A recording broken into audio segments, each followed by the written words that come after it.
Hey everyone, if you're completely sick of opening your fridge crisper drawer only to pull out these wilted, rubbery, sad looking carrots that literally bend completely in half, well, you're in the exact right place.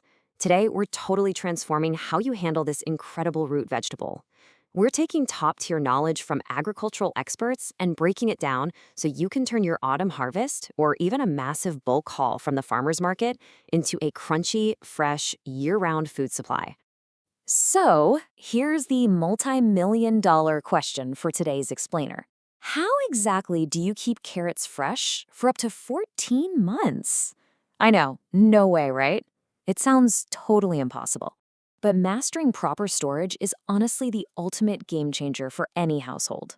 It drastically slashes your food waste, secures your nutritional needs all winter long, and frankly, it's gonna save you a ton of money.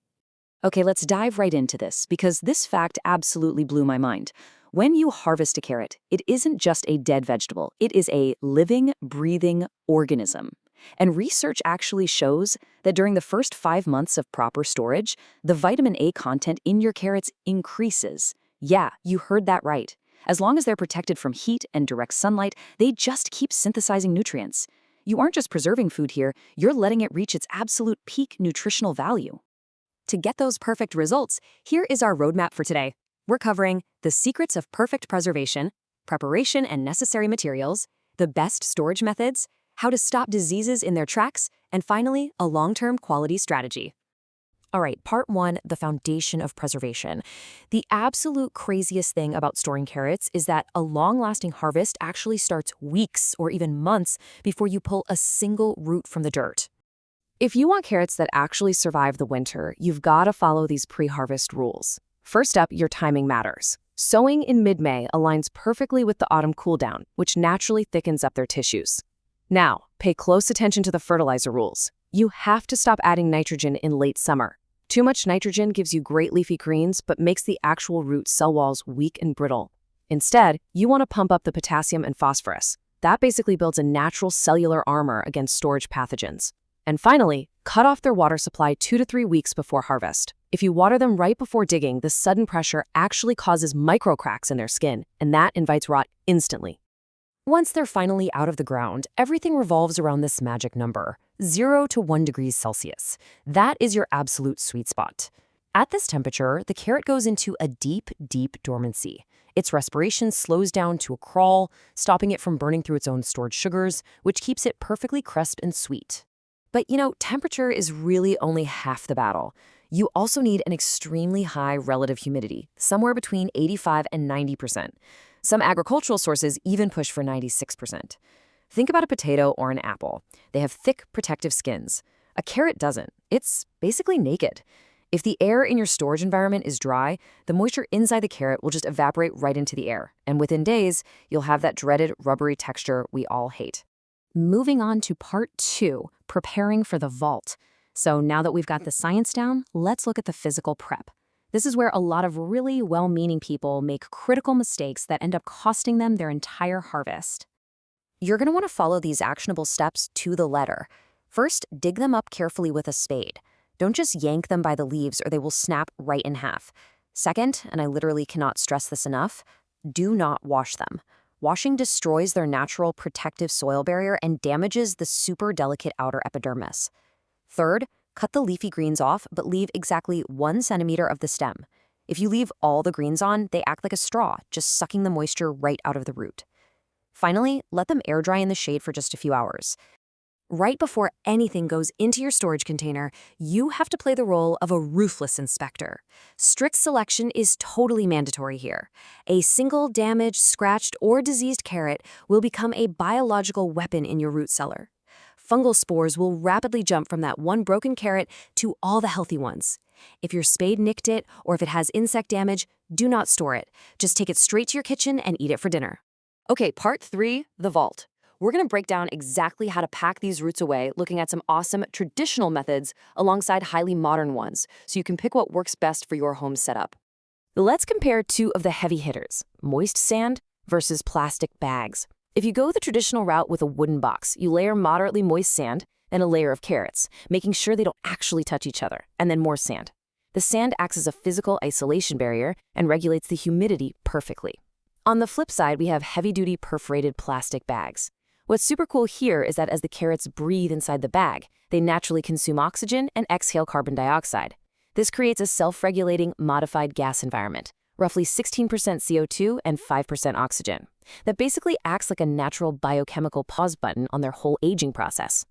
Now, check out this brilliant historical technique, clay encapsulation. Say you don't have a modern cellar. You basically whip up a batter of clay, water, and a pinch of salt, aiming for the consistency of pancake batter. You dip every single carrot into this mud and let it dry on a rack. The clay forms this impenetrable shell that locks the moisture inside, and adding this salt acts as a powerful antiseptic shield against bacteria. Honestly, it's just ancient brilliance. Of course, if you're looking for the ultimate modern convenience, freezing is your best friend. But listen to me, you cannot just toss raw carrots into the freezer. You absolutely must blanch them first.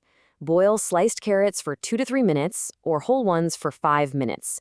This step is completely non-negotiable. The boiling water deactivates the natural enzymes that would otherwise turn your carrots to total mush in the freezer. Immediately shock them in ice water to stop the cooking, dry them off completely, and vacuum seal them. Done right, they're good for up to 14 months. Which brings us to part 4, defeating the enemies. Look, preserving food means you're basically fighting a turf war against nature. Because no matter how well you pack them, microscopic spores are always out there, looking for a weakness. And this brilliantly illustrates your ultimate cheat sheet for identifying and crushing the 3 worst carrot diseases. See wet tissue with white, cotton-like fuzz? That's white rot. You stop it by maintaining that strict 0 to 2 degrees Celsius limit. Gray rot looks like, well, gray fluff. The secret here is to never, ever store your carrots near celery or cabbage because they actually share this exact pathogen. Finally, FOMA, or dry rot, shows up as gray-brown, hollowed-out spots. This usually peaks weeks into storage, and you prevent it way back out in the field by applying that phosphorus fertilizer we talked about earlier. The whole point here is that you need to destroy these spores before the carrots even cross the threshold. Here are your disinfection tactics. Before winter even hits, spray down your cellar walls with a chlorine bleach solution. If you've got wooden shelves, whitewash them with lime milk. You can even safely fumigate an empty root cellar with sulfur smoke to eradicate any lingering fungi. And please, remember the golden rule of vegetable real estate. Keep your carrots completely separate from tomatoes, cucumbers, and celery. They are massive carriers of cross-contamination. Finally, part 5, the evergreen strategy. You've grown them perfectly, prepped them like a pro, and packed them safely. But we aren't quite at the finish line yet. Because long-term storage demands constant vigilance. Let's see how this ties everything together. Since you're dealing with living, breathing roots, they naturally generate a tiny bit of heat. If your cellar thermometer shows even a 1 degree Celsius spike above your baseline, that is a blaring warning alarm. A temperature spike means biological activity has accelerated, which means rot has started somewhere in that pile. If you see that spike, you have to immediately open your sandboxes, your plastic bags, or your trenches, and find the decaying root before it ruins the whole shebang. As we start to wrap this up, I want to share this incredibly important insight from agricultural experts. They note that storage success relies on your specific environment. We've given you the absolute best methods known to science and history today, but you have to adapt them. Your regional climate, the natural humidity of your specific basement, and the type of soil you grew them in will dictate which of these methods works best for your homestead. So don't be afraid to experiment. Try sand for half your crop and freezing for the other half until you find your absolute perfect system. So there you have it. You've got the complete blueprint to beat the winter and crunch into highly nutritious carrots right through to next spring. So what's it going to be? Will you dig an underground trench, build sand-layered boxes, or maybe rely on the ancient magic of clay encapsulation this winter? Let us know which method you're taking on. Stay curious, keep growing, and I'll see you in the next explainer.